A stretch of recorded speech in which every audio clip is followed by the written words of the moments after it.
Magandang araw sa inyo lahat guys at welcome back again sa ating panibagong spearfishing adventure. Samahan nyo kami sa aming pamamana kahit malakas ang hanging habagat.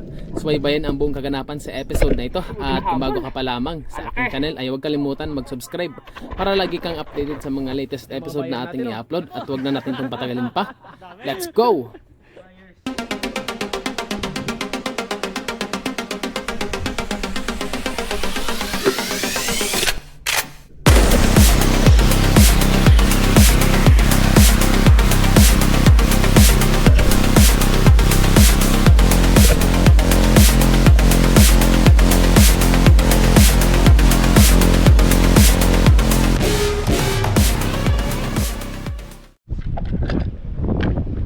Guys, good morning at welcome back again sa ating panibagong spearfishing adventure. Ayan, at dito guys, dito kami ngayon sa Twin Rock Beach Resort. Ano? Dito kami, so madalas kami mag draft point ni Bro Lito, tapos punta tayo dyan, so, punta pa ganun.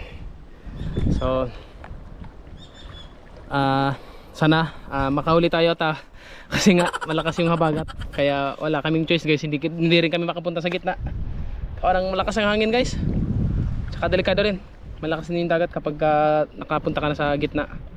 Kaya tiyaga muna tayo dito sa gilid at hindi rin tayo makapag-upload ng tuloy-tuloy gawa ng ayun nga, malakas yung yung hangin dito at tsaka dagat.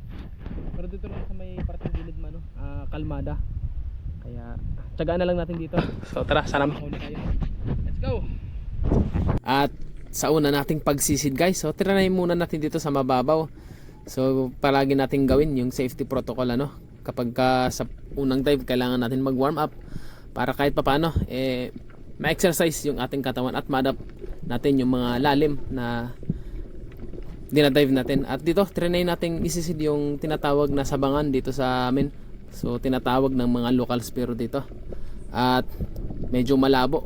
At sige, abanti tayo dahil wala ring masyadong isda at activity dito sa gilid, kaya punta tayo sa may bandang gitna at try natin maghanap ng pwede nating mapana.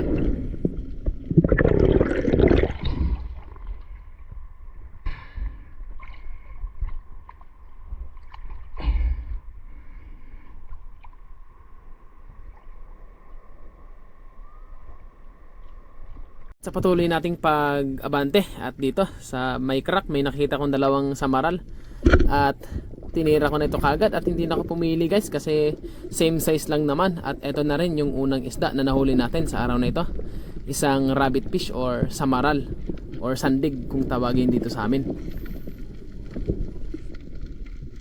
Target ko talaga dito guys is yung makahuli tayo ng iba't ibang klase ng isda na good size at pwede nating mapana.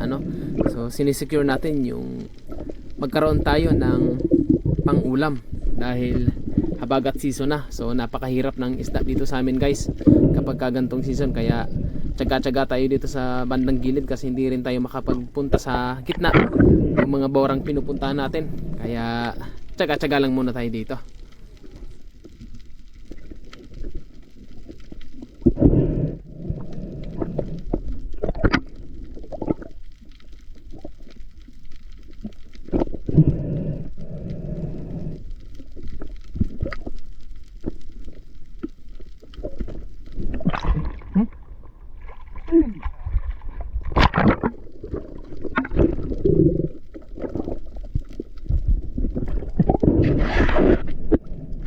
At sa patuloy nating paglangoy at pagsisisid at paghahanap sa pwede nating mapana, at dito nag-drop ulit ako guys para makapana ng pwede nating iulam.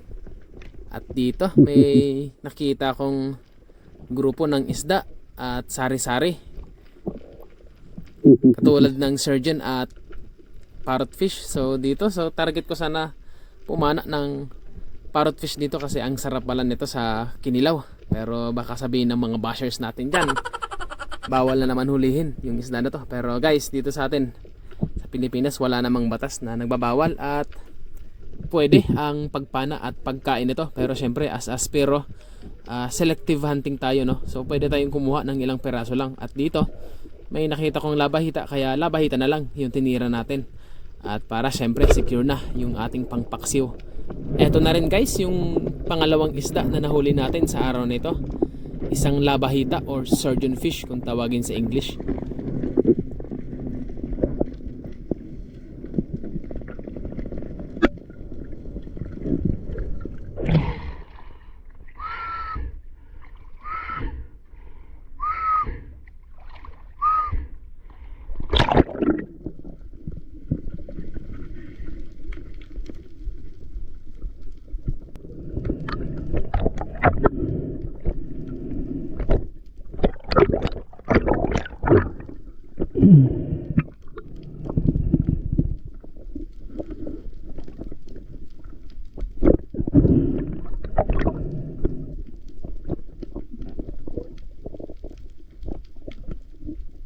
At makalipas ang halos kalahating oras ng paglalangoy, dito napunpad na ako sa nakabukod na bahura dito sa tapat ng Talisoy. At dito may nakita kong isang malaking mangrove snapper, tapos may katabi itong sweet lips. Pero syempre yung mangrove snapper yung pinili natin mas malaki, kaya nung namit natin kagad yung distance, tinira natin to kagad guys. So dive bomb yung naging tira natin sa isda na to. Buti na lang tinamaan. So napaka risky ng ganong tira, kasi konting pagkakamali lang ng aim guys, pwedeng hindi tamaan at mataplisan lang yung isda. At buti sunwerte at natamaan natin ng maganda. Malaki na rin guys itong mangrove snapper na nahuli natin at tumitimbang ng halos 4 na kilo. So pwede na. Buti na lang nakahuli tayo ng pambawi sa pagdayo natin dito sa lugar na to. Kaya naman swerte at boundary na. Medyo may kailapan na rin itong mangrove snapper na to, kasi makailang ulit na rin naming nakikita itong isda na to at medyo natatakot na. Kaya buti na lang naswertehan natin sa drop shot.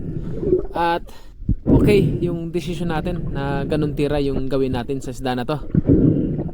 Medyo may kalaliman rin yung area na to guys, kaya mahirap na rin kung i-ambush pa natin to, kasi kapag drop natin, so syempre mapapansin tayo kagad ng isda. Tapos pagdating natin sa bottom, hindi natin to kagad makikita kasi nakapasok na sa butas. Kaya buti na lang sa drop shot natin nahuli ang isda na to. Mapapansin nyo guys, no, may katabi pa itong sweet lips. Maya maya lang hinanap ko ito at abangan nyo yung mga susunod na nangyari.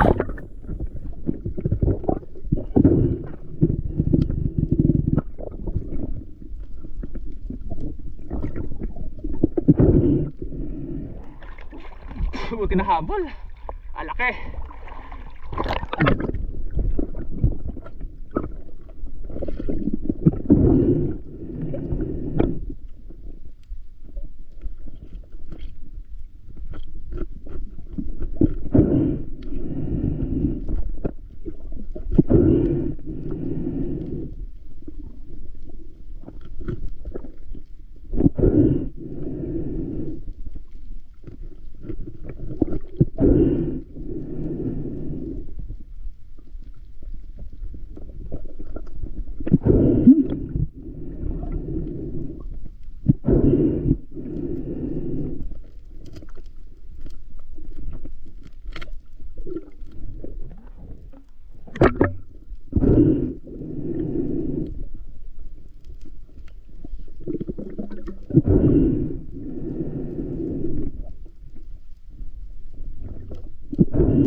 Oh! Ha? Pagkatapos nating ma-secure yung mangrove snapper at nag-move on na tayo guys, tapos sinanap natin yung sweet lips na kasama niya. At dito ko siya natagpuan sa kalapit na bahura lang kung saan natin na pana yung mangrove snapper. at dito. So dahil sa may kalaliman, dinahandaan ko lang nababa nito. At nung na-meet natin kagad guys yung distance, pinana ko ito kaagad. So nahuli natin yung kasama niya na sweet lips. So ang nature talaga ng gantong species ng sweet lips, mga maamo talaga. Kaya madali lang itong mapana. Buti na lang hindi ito natakot nung pagtira natin doon sa mangrove snapper. So swerte at nahuli natin yung kasama niya. So ito guys yung pang-apat na nahuli natin na isda sa araw na ito. Isang uri din ng sweet lips.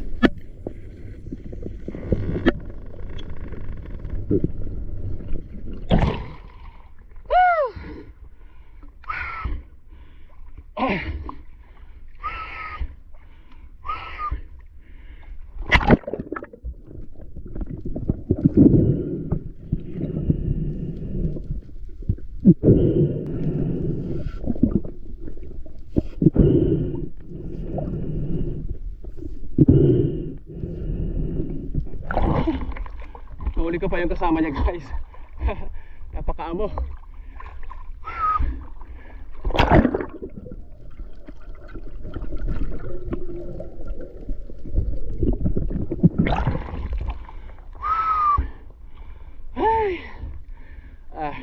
Sweet lips guys oh.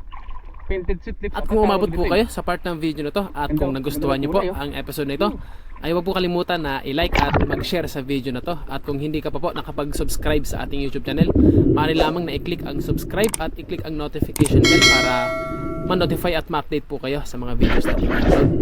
Maraming salamat po.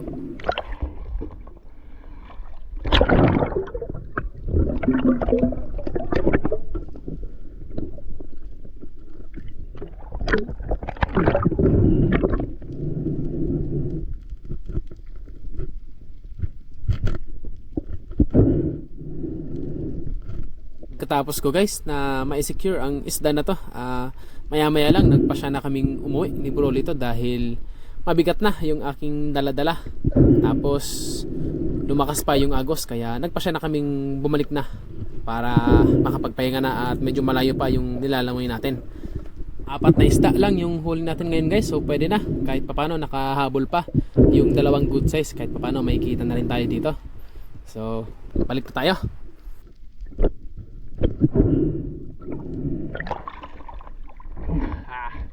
Ew.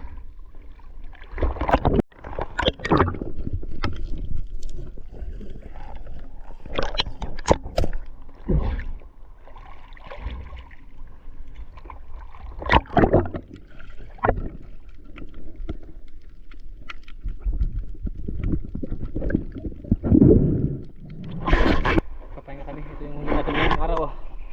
Yan. Ito guys, may bluefin trevally dito guys. Isang sweet lips, sweet lips, ano ba tawag dito?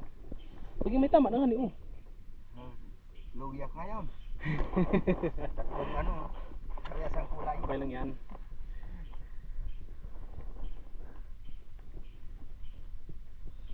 Sige.